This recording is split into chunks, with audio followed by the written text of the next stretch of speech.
Hello and welcome back. You're not going to get blessed with our beautiful faces at the minute. We're going straight into the game because we're a little bit rushed and the teams are ready to go. They're raring and excited to get on to Chalet. Of course, it is me, Jamboree, back with Reaperince, and we're going to Chalet, the nice snowy mountains. And what do you think we're going to be seeing here on this one? The snowy French mountains. Well, we won't be seeing a Flores, that's for sure. Fairly standard ban, I think, for this map. I've seen a lot of Flores bans. I think the top blue shield is something that's very easy to take out when the Flores is on the Yeah. board.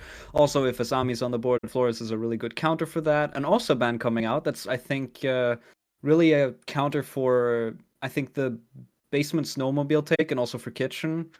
Osa is very strong on these very long sidelines after you've opened up a breach, and that really favors her on some of the sites on Chalet. And so that is not going to be the case. Kaid also taken out, very annoying to deal with on Chalet because there's a lot of different funky places to be hiding those Artilla claws so that you really struggle to find them. That can be very annoying. And so IAS not having any of it. Solus also getting taken out. Flores and Solus, fairly standard bans, I think, for this map at this point. It's a fairly small map. It's hard to hide your drones. There's some good spots to put your drones into position, but this map is so tiny. Solus can see the drones everywhere.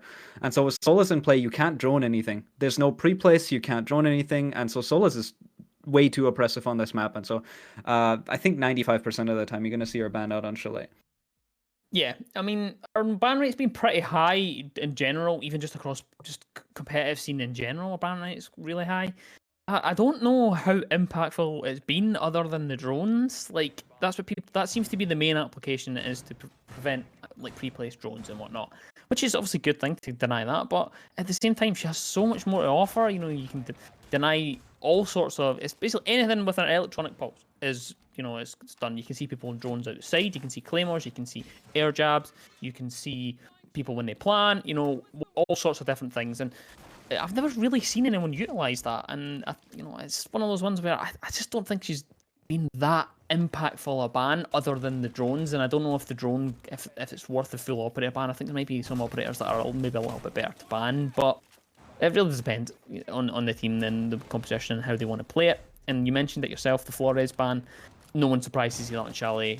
You know, the top Ivy staircase is that main avenue. The shield is it's a plague to deal with. It's a nightmare. And usually Flores drone is what gets sent in there, and it will be banned away so it's a bit more comfortable. And of course, the Osa as well. Now, the Cade, I don't think there's much to talk about with the Cade. Cade's a common ban just across pretty much all of the maps that we have. The Osa one, it's nice to see the Osa ban, because I like seeing something that's a little bit different and a bit more map-specific, because like you mentioned, it is for those kind of long angles that open up towards that main breach area on the bottom floor. But we'll see if it certainly plays out in a minute here. Of course, top floor is where most of the defenders are lurking, but it is a kitchen defense as we begin this attack through towards the mezzanine area, looking for the players inside of that master and office area. The Brava has been brought along, which is nice as well to see. I like seeing Brava, I like seeing the new operators appear in comp and see if we can get some exciting ways to play them. Spotted some alibi prismas there just to see if they can get rid of them as well. And now we'll begin this push towards the office area, and the pressure does come. The wall is opened, and that player will now start to feel them breathing down the back of their neck as they move back towards piano. All right, they know about the player that's playing behind the piano shield. We'll have to clear that if they want to get any top floor control. I think Kitchen has become a more and more favorable bomb site for this map because you do essentially the same thing as top floor, but you have the option to fall back without conceding bomb site control. So you hold on to top floor, and then once you lose top floor, you can just go back downstairs, and it doesn't even matter. You can still hold on to the bomb site itself, and so it's another level that you add to it that makes it better over just the top floor bomb site. And you can see that IS is playing into that. They're trying to get top floor control. They need to start playing vertical so that they can try and get a bomb plant down. They have opened the breach here. No Osa in play, so they won't be able to get any cover on this breach. They're going to play, I think, very vulnerable here on this main breach. They do have smokes in play, so the Thermite can potentially chuck one or two out and then cut off some long sidelines all the way from back of Trophy and see if he can go for a plant. The question is, how's the denial going to be on Katana here on this defense? Plant is coming out, 50 seconds. When smoke comes out, it's a little too shy. It's too short. Won't go out, but echo cams are in place, so the plant does get stopped once. 2 kills come in from the Brava. It's a 5v3. Another one from the Zofia that's holding from jungle, and the plant is down. There's one more kill in favor of Perry, but it's already a 4v2 in the post plant, and this is going to have to be a retake. Perry gets another. It's a 2v3. He's found 2 massive kills, but ultimately, is it going to be enough? Profit is in the basement. He has to push up that staircase, and they're going to try and go for a pinch onto these 2 players that are playing around jungle and bar side. The question is it too little too late? They've only got about 15 seconds to get on that diffuser now, and Perry is down for the count, so it's only down to Profit, and he gets cut down in a crossfire as well, and IAS, they're at the top of the leaderboard for a reason, and they take the first round here very comfortably. Good execute. Beautiful execute. It's probably one of the best ones I've seen in the league, to be honest. That was beautifully done. They did not overextend themselves the entire time. We've seen the plant being attempted to go down with a full 5v5 scenario. Not a single kill had been not even a single gunfight had really been taken. They just cleared the control that they needed. And this is what we mentioned. I like to mention it time and time again that your entry game isn't necessarily to get kills. That's just a byproduct of the fact that you need map control. They needed office control, and they didn't need to go any further. That's all they needed. That's all they wanted, because they just didn't want to push any further. They didn't need any map. They didn't feel they needed any more map control to go for that execute. They had the players in position to hold. They had the jungle hold, and then they could just hold from Ez as well. And then they started the plant, and it's textbook Siege. It's nice to see. It's not often, especially in the meta that we're in now, because we are in that kind of TDM style meta where things are a bit more aggressive and it does come down to kills a lot more. So it's nice to see a traditional Siege play and playing for that diffuser, playing for the actual objective to try and get that on the ground. And it was nice and it was well done, and the holds were all there. The way they utilised the smoke and the concussion mines to go together, it was beautifully done. IES open up the scoreboard inside the chalet with an amazing attack onto Kitchen. But things have to change this time. Of course, the defenders of Katana are going to go across to Bar and Gaming this time, change things up, and see if they can try and get a result out of this side. Alright, this time around going over to Bar side, still staying on that first floor, really liking that extended hold up above for Katana and then dropping back downstairs. It didn't work out for them in Kitchen. They conceded a little bit too much control a little too early. As you said, kills for the attackers are usually just a symptom of trying to get map control, and Katana wasn't giving them any picks, but they were still giving them the map control. Alright. Zofia getting a very early opening pick. Perry trying to stick his face through a window, doesn't really work out. And immediately it's a 5v4. IS, they've got, I think, a lot of pressure for free here. And now they can just slow it down and do what they wanted to do anyway. And it's looking like they want to get fast library control. They've got 3 over on that balcony side. And they're trying to get somewhat directly just straight into the library up above to get that bird control. Just ignoring the office side, ignoring that big take that you usually go for when you're going for bar, which does cost you a lot of time. And so they want to cut it out. They want to cut out the middleman. But instead, Future, he takes a fight onto that Zofia outside, gets a frag back, another person sticking their face through a window. This time it works out for Katana, and the man count is equalized. Yep, look at Fantasy just teasing it towards West Main. He's thinking about going, and I think he's just waiting for the call in order to be a good position for IES, who've dropped in towards the site now, and Sneaky's able to find Ree. But there's a foothold inside a bar for Sizkale, or is able to hold there, finds one onto Profit, and is now pushing towards that barrier to find a second one on the sledge. It's a 3 versus 2, and now Sneaky and Future have to try and get a result from this, but Sakari is dropped but to the gun. Sneaky and Fantasy eventually makes their move from Jungle's side and finds himself a kill because of it, and Sneaky now in a 1 versus 2, but the diffuser isn't able to go down just yet because they've been able to at least kill the planter now, so they don't have it in hand at the moment, and now they can't go and get it recovered. It's just below the hatch. They want to try and get it back so they can get the plant down. Sizkale knows that they have to be careful, knows that there's a player upstairs, knows that they're on the reverse of the hatch, swings it out, gets himself a triple on the round, and IES looked pretty comfortable, got a bit shaky there, but they're able to get the round across the board, and now they go 2 rounds into the lead on Chalet.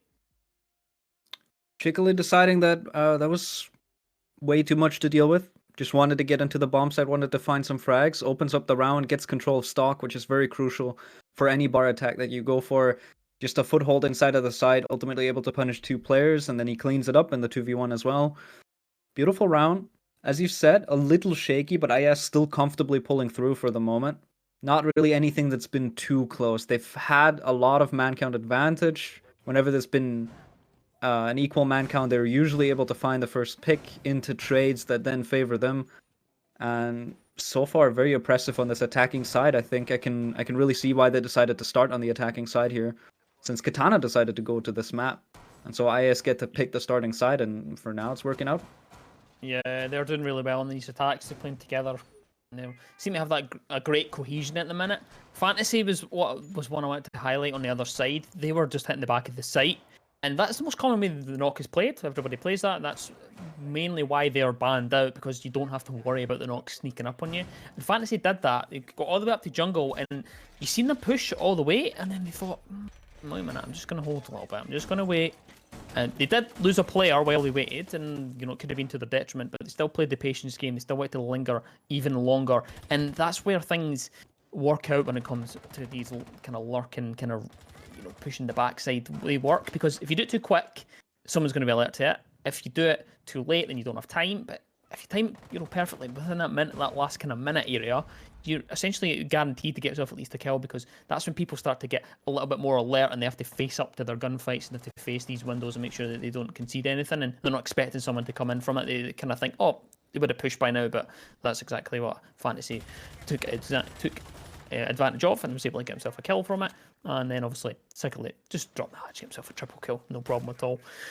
Now, we're going to see things. It's a little bit of a slower start from IES. They're just taking a little bit of time, and now eventually do get themselves in towards that piano and office area. The wall is reinforced, and they're looking to try and get themselves a control towards pushing down to this bar and gaming. And this is the same site as last time, and they've changed the push a little bit. There's 2 members over towards this northeast side. Last time they did dedicate 4 to that balcony, and they lost a couple of players to the man count. But the swing is surely going to come onto the shield to try and deal with it a little bit at some point. And I don't know if they're going to stack up together. 5 versus 4, those Jokers able to find Sneaky, and the raid is cooked. It will be sent down, but there is plenty of ADSs to block that. Cyclade able to find another one on the Alfred, and another raid will come out, and it's not going to find anything just yet. He's going to just send out in a moment's notice, and we'll hopefully deal with that shield, and eventually does do it. And now they're pushed back towards the site, and they have that top 4 control that they need. But Future has something to say about that. Finds Joker, and it's a 4 versus 3 scenario. Yet again, Future, I think, intervening inside of these rounds. IS taking comfortable control, but he's still keeping it close. There's still a chance for Katana to bring this back. They're down 1 man, but they have a decent health count. They still have some decent positioning. Prophet playing around mud side now. There is top floor control conceded. IS, they can play a lot of vertical. They can try and put some pressure on the Saruni that's playing inside of stock, but Future finds another kill in the basement, and then he slinks away. Just able to find 2 individual picks. Goes unpunished. He equalizes man count for his team, and he's able to pull himself back. He is going to go up west main and going to go for a late flank as well, so he's still a threat to them. Prophet going up the staircase gets caught out by Fantasy, though. Fantasy now going down blue stairs. 40 seconds still left on the board, and there's another kill onto Perry. Future now suddenly in a 1v3, and he's not going to be able to find that. He gets cut down. And that's another round for IAS, and yet again, it's Future that's getting some good individual picks, but IAS is playing so well and so oppressive on the attacking side. That's a missed opportunity there for Katana. They had the flank on, and they just didn't capitalize on it. I think he just got up and just got a little bit complacent. Thought, maybe just need to check this corner just to make sure. And then it just caught in a scenario, caught between both the Zofia and the knock, and it just meant that they were pretty much dead to rights. They were never going to get out of that scenario, and it was just bad timing. Really, that was all it was. The flank was on, it was there. That could have been the chance for them to bring it to a 3 versus 2 scenario, and then things are looking a lot better for them. But no, they dropped that player, and then the other player inside falls at the same time, and then you have the last player remaining alive of the Alibi Future, and just wasn't enough. It was too little too late for anything to be done, and IES are able to take another round, and they go 3 rounds into the lead, and we're not going to see that basement site. I'm surprised we've not seen it yet. We're going back towards the kitchen side. Of course, we did see a beautiful execute last time we were here from IES. Instead, we're going to see them go back. I don't know if it's a wise decision. I don't know if it's wise to kind of continue to go for these kind of middle, sites. The sites that are in I guess I consider the tertiary sites in terms of the middle area of the map, where you have to have a little bit of presence above the site. And sometimes it works out, sometimes it doesn't. But right now, it doesn't seem to be working for Katana, and I think I'd like to see them change it a little bit. Yeah, I think Katana very stagnant right now, really wanting to hammer home the sides that they've been playing.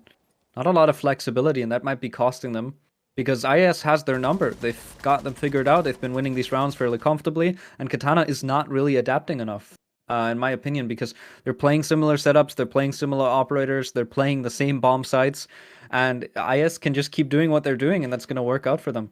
Future is the only one that's putting a thorn in their side on these attacks, and if they can take him down, then they can win these rounds, and there it is.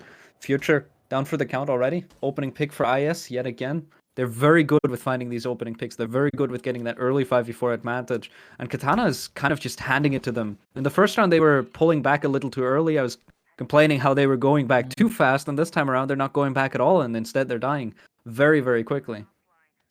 Yeah, it just comes down to, I think, site selection for me. I think that the way IES are playing and the way that they clear these maps and take this control is just not, it's just too much. I think at some point you kind of need to just go, let's just turtle strat. Let's just everybody hit the site and just chill out for a sec. Sneaky, though, is going to at least find one back onto Ree, and that evens the odds to a 4 versus 4 scenario. Now things can start to play out, hopefully, in Katana's favour before this starts to slip away. But Joker will have something to say about that as he finds profit inside the jungle, and now things will start to begin to cook inside of that mezzanine area where they set up this execute that we've seen last time. And they're taking a little bit longer than they did last time. Last time they were pushing towards getting that done a lot quicker, but taking a little bit longer, taking a bit more, being a little more tentative and just a bit more careful. We've still got one player upstairs and another player just rotated up towards the solar stairs as well. It looks as though we're going to have a two-player hold on the top floor while Alfred remains the lone survivor inside of sight. Perry has made the rotate along, but that's a long, long angle to be holding towards that main breach area. It's towards the office, and Sneaky there with the support, just trying to help them, try and double up in towards there. Does it bring it to a 3 versus 3 scenario with a swing out towards the kill on Sickle, and now things look as though Katana could at least slow this down and prevent IS from getting in towards the sites. A 3 versus 3, but Alfred is down inside the site, so they have the control. Sucker though pushes all the way in. The nade does find one. It's a 1 versus 2, but look at the triple to come through from Sickle, and it's a 1 versus 1 now. Joker versus Sneaky, who is going to be coming out on top here. It is the castle with the 1.5, the FMG9 on the knock as well, 1.5 versus 1.5, but the diffuser, the crucial aspect, is down and cold inside of Dining, and Joker has to swing out, knows the player is, but Sneaky's on the hold and gets the first round on the board for Katana. Alright, Katana finally an opening pick. Again, they're bleeding man count early, but this time around they're able to recover it.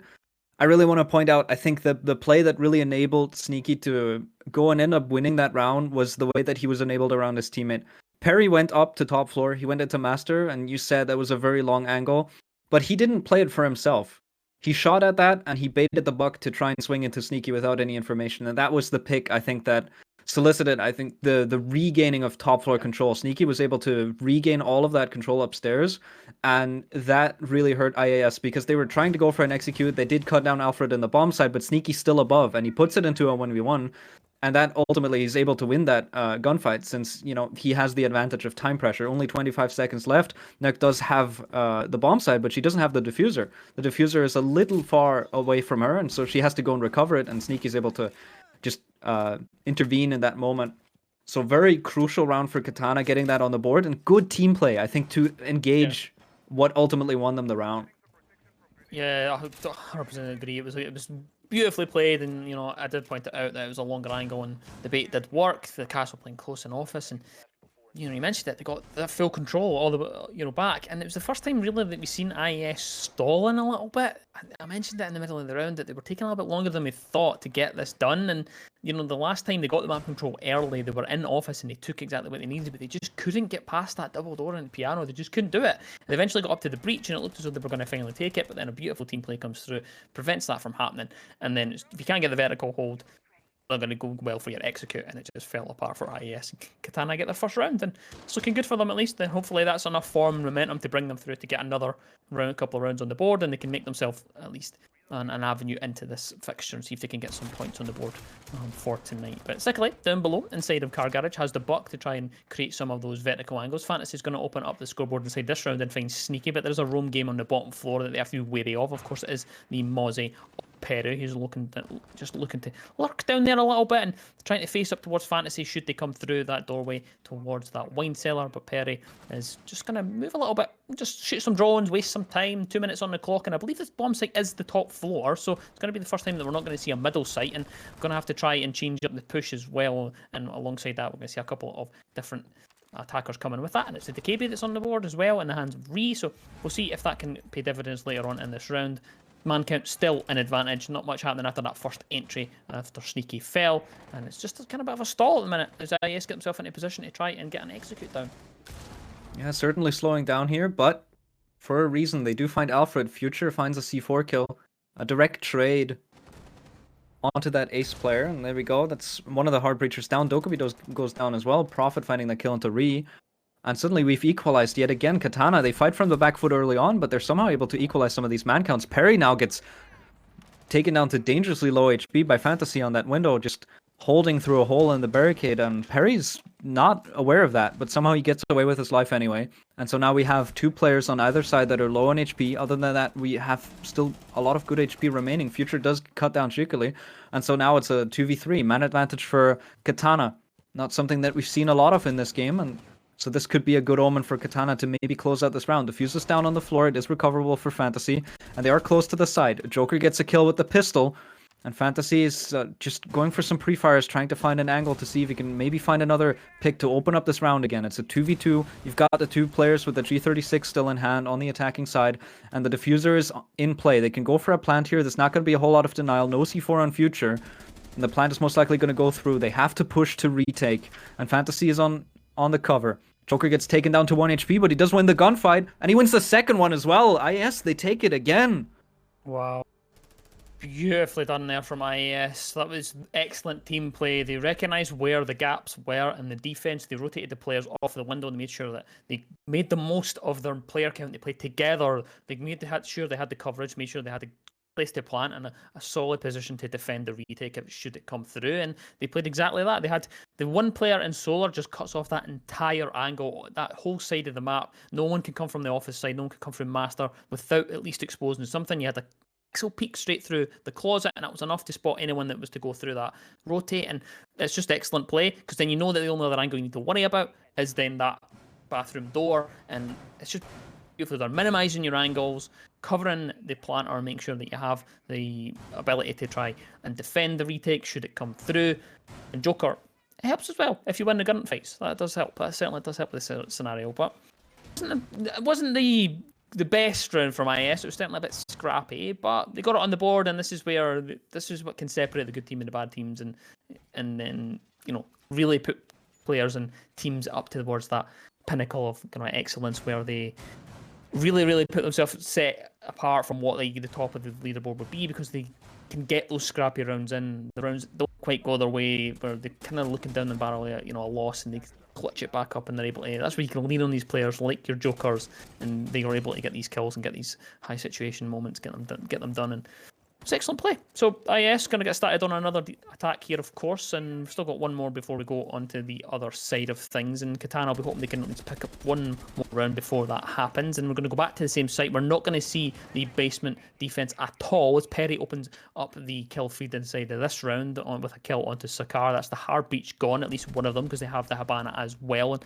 now another one falls. It's Future this time to find Joker, and that's the heaviest hitter of the server gone and dealt with. And now things are looking like a good situation for Katana to win another round out. Good individual picks from Katana, getting those opening engagements. They've been getting more and more aggressive with every single round, and now this time around they're aggressive enough. They're winning the gunfights, and they're able to find these opening engagements. Something that I wanted to comment about IES is that because of how aggressive they are in early round, and because of how many opening picks they were getting, they do stall a lot in mid round, but it doesn't matter, because thanks to those early kills, they do have enough time in the mid round to stall and still get an execute down in late. But that's not going to be the case here, because Katana is cutting these players down individually, and IS is just getting separated and cut down one by one, and Perry gets another one. Future got a player on top floor, and Perry gets a player outside, going down as well, and so suddenly Fantasy is in a 1v5. This is looking very much like a 4-2 half. It's still going to be in favor of IS, but Katana able to put up at least a few rounds, and considering that this is the site that IS wanted to start on, this is still not that bad for Katana. I think they can recover and they can really start entering the game. One pick goes in favor of Fantasy, but he does have 4 more to find. He has 1 minute and 15 left to play with, and quite a bit of ammo left to go around with that AK. But the question is just, are they going to give him that? Because all Katana need to do is just not give him individual picks, just play together, find one refrag, and then the round is done. Yeah, still plenty of utility there though for Fantasy, who still has the claymores available, and also of their impacts and concussion mines, so can use those should they need it. And this is where things could get a little bit scary for the scenarios when you have the man count, because players start to get a little bit itchy, and they want to move, and they want to go and just finish the round. They know they have the man count, and they know they can do it because there's 40 seconds on the clock, but it's when there's so much time, there's no reason for them to push yet, and it's one of those ones where you just want to start pushing. But beautiful use of the smokes to prevent the push up towards Solar. pinch coming from above as well to make sure that Fantasy doesn't have any avenue back down, but not able to land enough to get the kill yet. Fantasy down to about 20 odd HP, so it's still doable, but it's looking ever so like it's going to slip away as we enter the last 15 seconds of this round. And I think the round has slipped away for Fantasy, and I think they're just going to accept that and maybe just try and push up the staircase and see if they can maybe get 1 or 2 and then settle it out for maybe an impromptu little tactical kind of pause for them where they'll probably be discussing things. Doesn't want to go up though, doesn't want to at least concede a little bit of that. KD and Katana are able to get it to a 4-2 split before switching onto their attack, and we'll see what they can put up on Chalet now. All right, ultimately a very shaky start from Katana. IS doing what they've been doing best. They got to pick the starting side. They went on this attack. They were very confident right out the gate. I was worried that Katana were not adapting, but with every single round they got more and more aggressive, and they found a few openings here and there. A little clutch from Sneaky gave them enough momentum. Now in this round, there was a lot of aggressive peaks. They're able to win their gunfights. They're able to just shut IS out of the building without them ever getting any decent foothold. And so Katana slowly warming into this game. Something that I didn't expect after the first 3 rounds, but now I think we might have a game on our hands. Yep, it certainly looks like we have a chance at least. I don't quite think I fancy Katana to come back yet. I think that IS have shown enough, at least in the early rounds, to at least still have the faith from me. To at least think that they're going to win this out. They are still unbeaten in the league so far. They've won all 3 of their games, where this Katana have already dropped 1. This is a pivotal point, though, for Katana, because this will differentiate whether they get themselves into that top 3 or whether they start to fall off and they start to slip away and there's a little bit of a gap between the top 3. Because if IES win this, they go into 12 points. They're the first ones to break into the double digits, and that's where things start to get a little bit worrying for the other teams as IES start to maybe run away with it a little bit. Spawn peek here though from Chickadee, who's just going to hold from Solarium and is able to land quite a few shots and gets the kill on the Alfred, the first spawn peek of the day, and is able to get, or at least the first kill inside this round and inside this half as well. And that's Alfred dropped, and all of the utility of the Zofia is gone. And now Katana are off to a bad start in this round, but we'll see if they can at least start to get themselves a foothold in it. Alfred not off to a good start on this map. Going 0-6 so far. Perry goes down as well. 5v3 man advantage for IAS. We've seen this before. They get a lot of kills and then they stall in the mid round, but the upside now is that they're on the defense. They don't have to do anything in the mid round. They can just wait for Katana to try and break their own heads, seeing if they can find any openings for IAS. And right now, it's not even a minute off the board, and already another trade comes in, and so that 5v3 turns into a 4v2. Chickily goes down, but not without taking down, I think it was Future with him as well. And so Joker's taking a bit of damage. Now Ree goes down to Sneaky as well, still keeping this close. Katana, they're often on the back foot, but they're never out of the game quite. There's always a way for Katana to find a way back into it, and that's something that IS, I think, have to start paying more respect to. Yeah, they're definitely at least lurking around that, the fringes of getting themselves these rounds, because it's just the mid round is the decider whether IES are going to stall out and nothing's really going to happen. Is Katana able to capitalize on that kind of little bit of complacency? A couple of times they have been able to do that, and it's worked out for them. But we'll see if I'm hoping that we can get something back here, but the reverse angle there is spotted and it's held by Sakara and is able to find Sneaky, who's just not able to land the shots onto the head of the Frost, who has the angle through the floorboards and does come out on top with the 1.5 and now profits in a 1 versus 3 situation. 4 versus 2 though, still on the scoreboard, so we'll be looking to try and get this a bit closer as Profit now pushing up this solar staircase is able to find the Frost inside of bathroom. And now, just going to pause for a sec. Going to have to rethink and just now got themselves to a position where they're on the same floor and they can now at least think about things. And I've just seen that pop up in the top of your screen that the timeout has been requested from Katana, so we'll be going to that straight after this round at least. And Joker is not the person you want to have left alive for IES because he's been hitting the heaviest for them inside this server today. And Profit still just stalling out a little bit at the top of the solar staircase, waiting for anyone to swing out and overextend, but they're not going to do that just yet. Joker holds on to this angle in towards Master, knows that they have to go for the plant. The plant will be heard, but Fantasy just waits that split second. Joker's going to wait as well. They're going to wait for it to go down and then they swing. Joker beautifully plays it, gets the kill with a Mozzie, knows that the plant's going to go down and is able to get that kill and finish off the round for IAS. All right, Sakara a bit too amped to go for that vault over. I think the solo staircase, a little ill-advised, but Yeah. ultimately Joker and Fantasy, they're being very careful. They play that 2v1 perfectly. They wait for the plan to come through. They push together and they find that player. Joker is absolutely on it today. He's 10-4. And at the same time, Fantasy, he hasn't really had to take many gunfights. He's 5-1. Whenever there's been an opponent presented to him, he's usually been able to come out on top. He's on a 5 KD at the moment. If he dies one more time, it of course won't stay that way. But I mean, Fantasy is a very strong backline at the moment for IES, and if this continues the way that it does, IS now on the defensive side. If Katana can't find a way to open this back up, then we might be looking at a very quick match point, a very quick 6-2. But Katana, of course, are taking that timeout. They do want to slow it down. Alfred did get spawn peaked in this round, and so you can see and maybe replicate this round without the spawn peak. That is not something that's reliable for IS. That's not something that they can count on every single round, that they're going to be able to find these opening picks. And so if Katana play it slow, if maybe they get an opening pick here or there, they can certainly find a way back into this match. Yeah, it's certainly doable for them. They're taking the time out. I like to see teams take their time out. Everybody has a timeout. Everybody has one available to them on the map, and you never see it enough.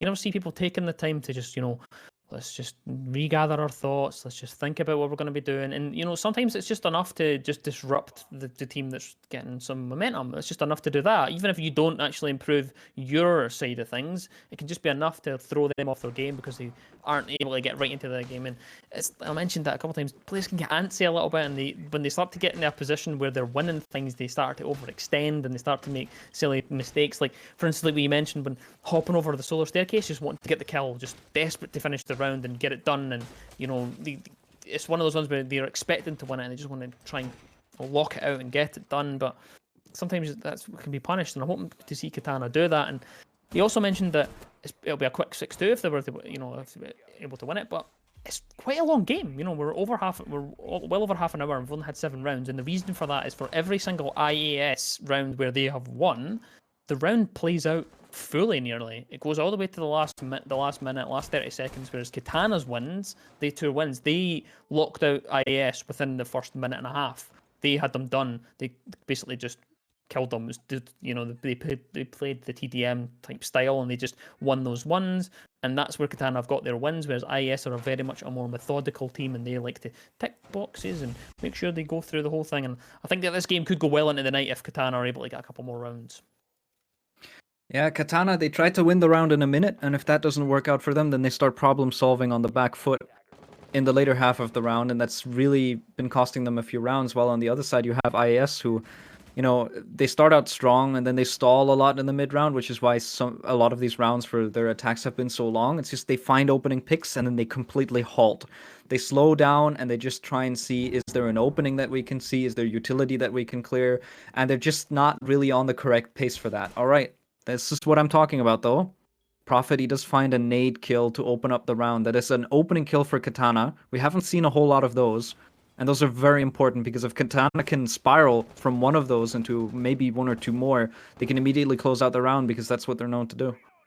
Yeah, they opened up this wall really, really early. They opened up within the first 30 seconds of the round, and then they rotated the full push around the other side for Katana. They're not even interested in going to that breach, though, and it just has to, has it linger in the mind that IS have to be a little bit careful and just remember that breach is open. They can't overextend a little bit, but Perry's already inside the sight in towards blue, looking to try and find the kill here. 2 versus 4 scenario finds himself another one at the staircase. We can't quite find the kill just yet. The plant is going down. Joker, though, down to about 20 odd HP. The swing comes through from Sakar now into side sight, and Perry finds Sakar. Wow. And just at the same time, it all collapses, and Katana take that attack. And I mentioned it before, Katana like the quick rounds, IS like to take their time, and Katana seem to have at least found an avenue in a weak spot, and they're able to get themselves another round on the board. Absolutely. What a fast-paced round from Katana. I know that the rough pacing of this basement attack is you want to get that snowmobile wall open very, very early on. You just go over there with the Thatcher and the Thermite right at the start of the round. You get that wall open, and then you rotate around and you do your usual backside wine take. But within 1:30, Katana went through all the steps. They had every single wall open that they needed, and they went for an execute and sent a player into blue, sent a player through that boiler wall that was opened up, started getting a plant down, and already collapsed onto the site, and IS were not ready for that. And so really good pace from Katana, really good attack here. And if they can keep this up, if they can find these opening picks and convert them into rounds, they can certainly come back, just like we've seen in the earlier game today on Clubhouse. It was a 5-2, it turned into a 5-5. It was very tight.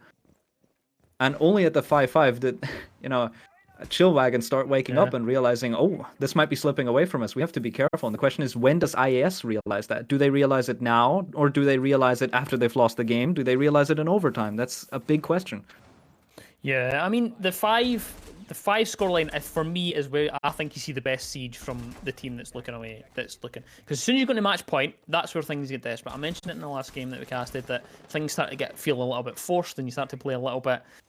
You overextend, play operators that maybe you wouldn't, you pick normally and picking a Monty to just try and force your way into sight and whatnot. And whereas when someone's on the 5 scoreline and you're a couple rounds behind or whatnot, you still have that buffer. So you still don't have that, the forced aspect, but you still have the pressure of, oh, this could go to match point if I don't get this sorted. So you don't feel forced enough because you still have the buffer, and it works out a lot for teams. This is usually where we see a lot of the comebacks, and it looks as though Katana have something to say before they go out without a fight at least. And the trophy take looks as though we're going to try and do it. Future's able to open up the scoreboard in this round, find Shigaley inside of there, and is now able to get themselves into a scenario where they can begin to think about that execute from this north side. It is kitchen and dining that is the defence that we're going to be seeing. And top floor hold as well is there, but not too much in terms of focus going for that as of yet. 4 versus 4, Sakar is able to find Future. That's through the floorboards, interestingly enough. And still on the top floor, we have that player lurking. It is Joker of all players that's going to be holding it inside the Solar.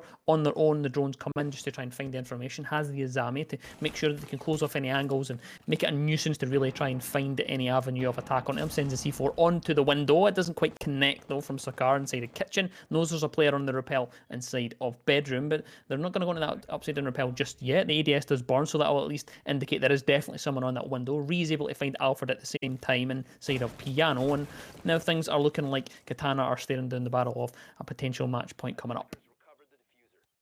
Right, very good start from Katana.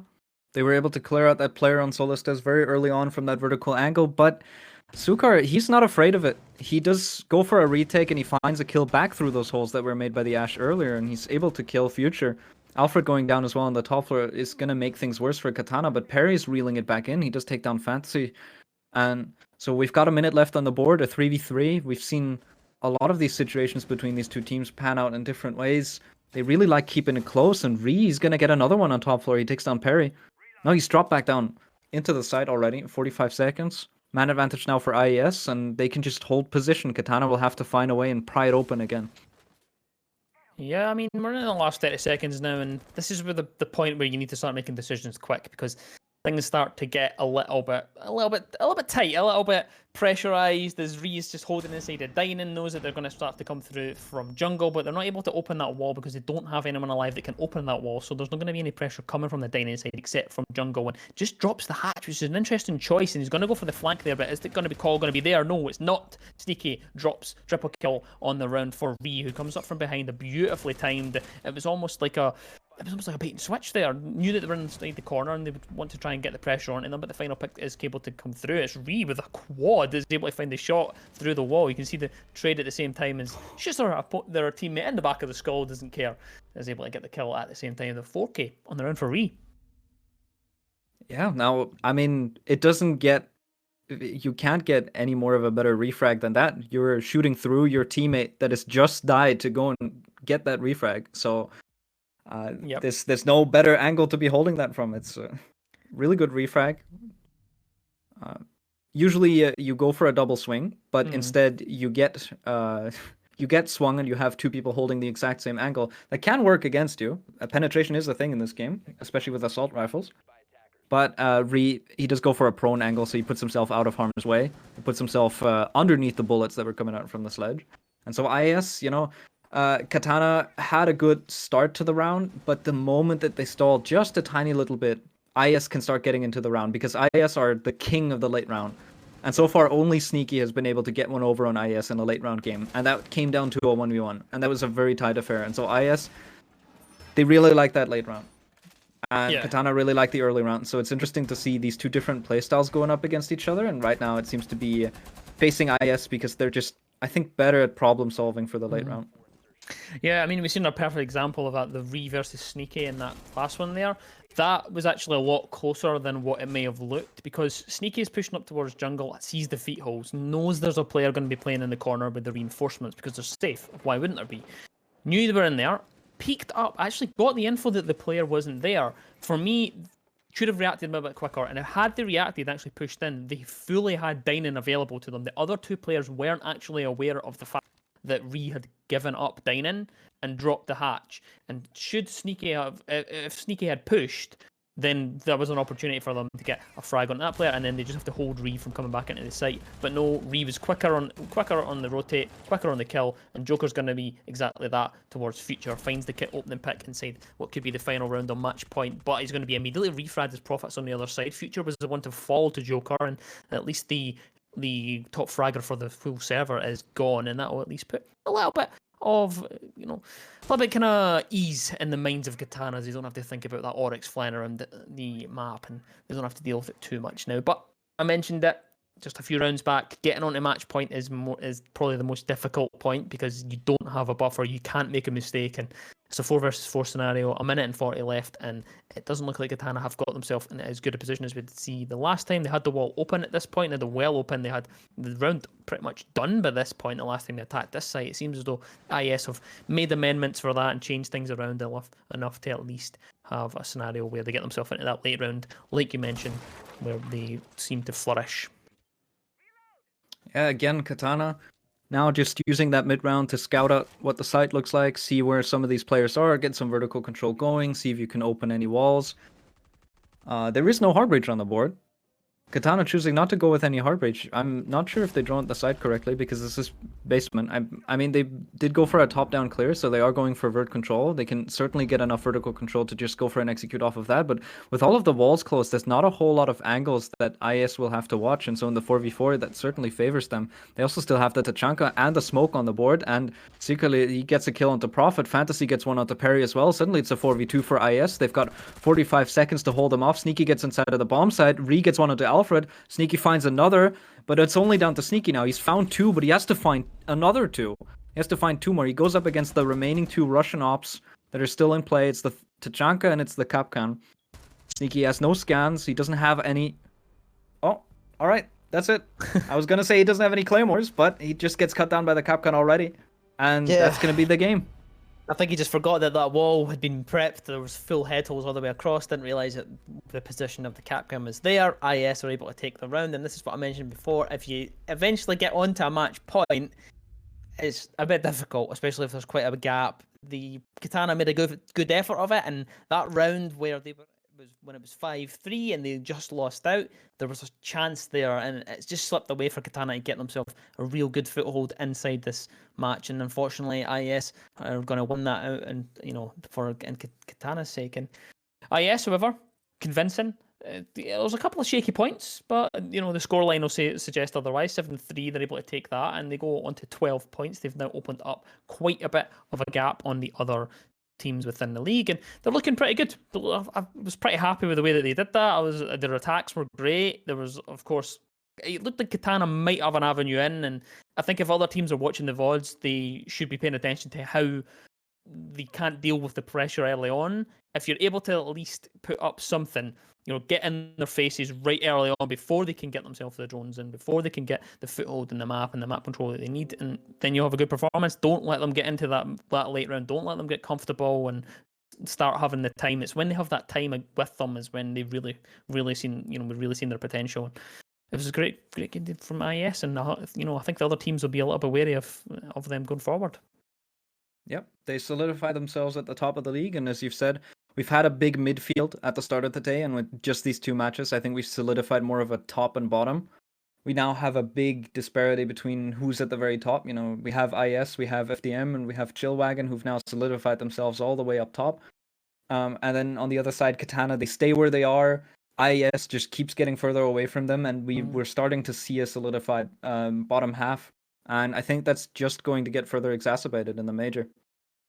Yeah, this is where we're getting to that point now, of course, where we're getting to the middle of the season where you'll start to see the teams really start forming out and who's going to be in the bottom half, who's going to be in the top half. And the unfortunate thing with that is that when we get to the later half of the season, is there does tend to be a few forfeits when people start to realize, yeah, I can't come back at this point. So I'm hoping that, the teams like Own Gold and Oblivion can get themselves a chance and to get into this.